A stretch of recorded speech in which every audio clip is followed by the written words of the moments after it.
আসসালামু আলাইকুম ওয়া রাহমাতুল্লাহ। আলহামদুলিল্লাহি ওয়াহদা ওয়াসসালাতু ওয়াসসালামু আলা মান লা নাবিয়্যা বা'দা।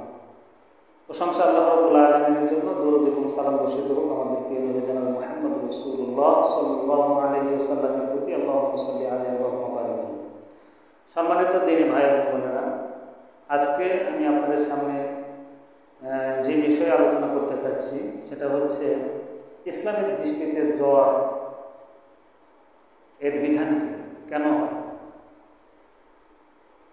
বর্তমানে যে সিজন আবহাওয়া পরিবর্তন হচ্ছে এবং অনেকেই জ্বরে আক্রান্ত, আমাদের অনেক ভাই বোনেরা তারা জ্বরে আক্রান্ত হচ্ছে। জ্বর বিষয়ে আয়েশা রাদিয়াল্লাহু তাআলা আনহা থেকে একটা হাদিস আমরা পাই থেকে আমরা পেয়ে যাই, বুখারী শরীফে আল্লাহ রাসূল জানিয়ে দিয়েছেন যে এই জ্বরটা জাহান্নামের তাপ থেকে এই জ্বরটা আসে, আর এটাকে নিবারণ করার জন্য আল্লাহ রাসূল তোমার পানি ব্যবহার করো। আশ্চর্য বিষয় হচ্ছে যে বর্তমান চিকিৎসকরাও কিন্তু আজ থেকে ১৫০০ বছর আগে আল্লাহ রাসূল বলছেন জ্বরের প্রথম যে কাজ আমাদের করতে হবে সেটা হচ্ছে পানি ব্যবহার করতে হবে, কারণ এই তাপটাকে পানি দ্বারা নিবারণ করতে হবে। আমাদের দুনিয়াতে যখন কোনো গরম কোনো কিছু জিনিস দেখি এটাকে আমরা পানি দ্বারা যেমন ঠান্ডা করি, ঠিক তেমনইভাবে আল্লাহ রাসূল বলেন জ্বরটাকে তোমরা পানি দ্বারা ঠান্ডা করো।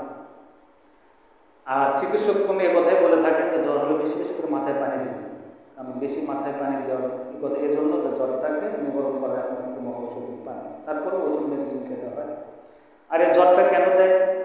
আল্লাহ রাব্বুল আলামিন তার বান্দাদেরকে পাপ থেকে মুক্ত হওয়ার জন্য, বনি আদমকে পাপ থেকে মুক্ত থাকার জন্য, মুক্ত করার জন্য, পাপ থেকে বের হয়ে আসার জন্য একটা পথ ছিল হচ্ছে জ্বর। জাবির রাদিয়াল্লাহু তাআলা আনহু থেকে একটা হাদিস পাই আমরা, আল্লাহ রাসূল উম্মে সাইলের বাসায় গেলেন, বাড়িতে ঢুকলেন, যে দেখলেন তিনি ক্রন্দন করলেন। আল্লাহ রাসূল বললেন মা লাকি তুযাবজাবি, কি হলো তুমি এভাবে ক্রন্দন করছো? কারণ আসলে জ্বরের তীব্রতার জ্বরের কারণে তিনি ক্রন্দন করছেন এবং কাঁপতে শুরু করছেন। আল্লাহ রাসূল বললেন তুমি কাঁদছো কেন, কি হয়েছে?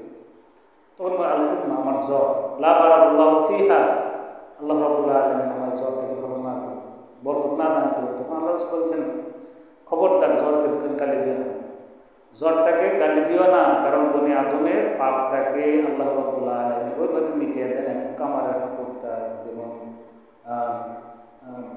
জং থেকে মুক্ত হয়, ঠিক তেমনিভাবে বনি আদমের পাপটাকে আল্লাহ রাব্বুল আলামিন জ্বরের মাধ্যমে মিটিয়ে দেন। আসুন আমরা অনেকে জ্বরে আক্রান্ত হচ্ছি, এই বিষয়ে আমরা যেন ভেঙে না পড়ি। এটা আল্লাহর পক্ষ থেকে আমাদের মুমিন বান্দাদের জন্য এটা একটা পরীক্ষা হতে পারে, আমাদের পাপ থেকে মুক্ত হওয়ার জন্য আল্লাহ রাব্বুল আলামিন আমাদেরকে জ্বর দিতে পারে।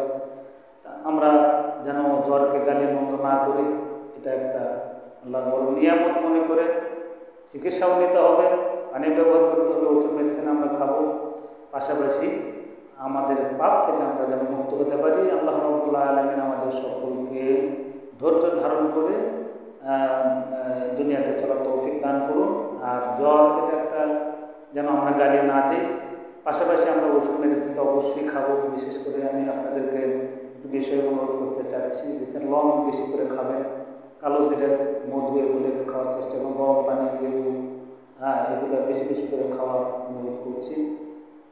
আল্লাহ রাব্বুল আলামিন যে রিজিক আমাদেরকে দিয়েছেন, এই রিজিকের মাধ্যমে যেন আমরা আমাদের জ্বর থেকে আমরা মুক্ত হতে পারি। আল্লাহ রাব্বুল আলামিন আমাদেরকে সবাইকে সুস্থ রাখুন, ভালো রাখুন।